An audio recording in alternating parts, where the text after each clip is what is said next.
welcome back. So today's video is a new hair video. It's all about how I got these braids on myself, so keep on watching. It was not a short, easy process, so if you don't have patience, then I suggest you don't do them. If you do have patience like me, then this video is for you. I would say that it's simple to do once you get the hang of it, but it did take me a very long time to do. It won't be in detail. I'm just gonna show you from the beginning how I prepped my hair, and then I'll show you how I actually got the braids. They are crochet braids, so I did buy them like this in the package, so I did not actually braid the hair. So I've got 3 different methods of how I hid my hair. I'm gonna show you how my hair looked from the start, and then my braiding pattern, and then I'll come back and show you how I hid my hair. So here I am, you guys, in all my natural state. I just got out the shower from washing my hair. Now I'm going to prep my hair for the braiding. I do have to part it to make it more easy to manage thick hair problems. So I'm doing it into 4 sections like this.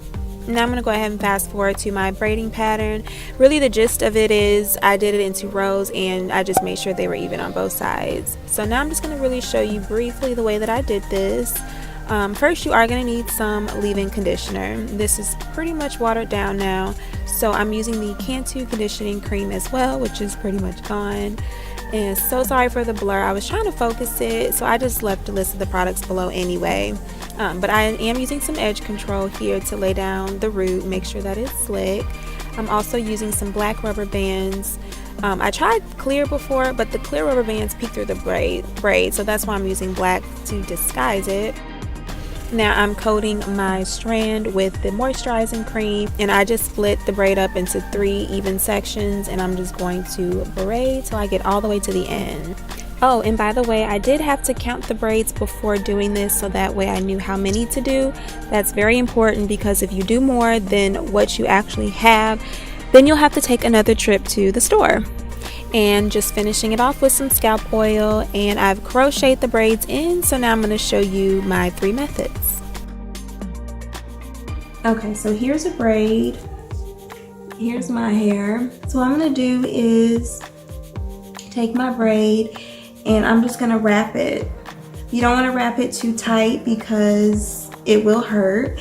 So that's why I took them down and then I redid them looser. I'm still gonna try to pull it underneath where the knot is, but not too tight.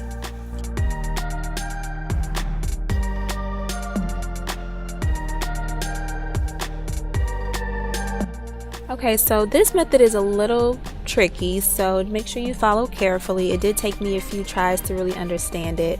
The first step is I'm going to push my crochet needle into the very top of the braid. So it's in. Now I'm going to take my braid from the back, put it in the latch hook and close it. Now I'm going to pull it through the braid, so it should be on the front side.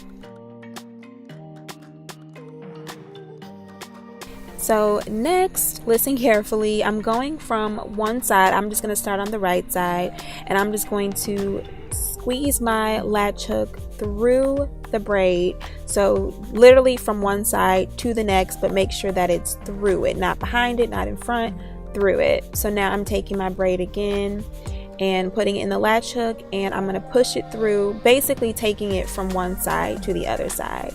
So now your braid should be on one side. So whatever side it's on, you want to work from the opposite side and do the same thing. You push your latch hook through to the direction of the braid and hook it once again. Now I'm going to explain it one more time, because then the instructions kind of change a little bit. So now that I've got it on the opposite side again, to make it go a little faster, you do want to start down, so not directly on the same row as the braid. So you kind of go at an angle. So I'm working sort of down, and then I kind of go up to the next layer of the braid, and then I push it through. So it's kind of like you're braiding it inside the braid, and what that does is it hides it inside. So that's what I'm showing you here, that you cannot see the braid. third method, so I don't have to keep doing that, I'm gonna go ahead and measure what I have left, and then I'm using the latch hook and I'm kind of weaving it through the braid, trying not to skip a layer. So I'm just going in and out until I get to the top where the braid is. And you might have to squeeze the braid like this so that way it all fits on the needle. And once you get to the top, you want to make sure the last layer is that you push it through to the back. Now I'm going to hook my braid, close it in the latch hook, and then be really careful here because you do want to pull the latch hook down to make sure that your braid is secure inside of the crochet braid. So you might have to just kind of squeeze it a little hard just to make sure you get it all the way through. And yeah, that hides your braid. So I do all three of those methods together to get this result. Only did this on the front for the edges. I do like it. I'm really happy with how it turned out. If I had more time, I would just do the rest of it. Like crochet my braids in to take some tension off my scalp too. Also just, you know, so it doesn't look so bulky at the top. But I don't know, I think it works for now. Nobody's noticed, so that's a good thing. So I'm just gonna leave it like this. But yeah, hope you liked it, hope you enjoyed this video. Thanks for watching. Be sure to keep up with me on my Instagram and other social media such as Snapchat and Facebook. And I will see you in the next video. Bye.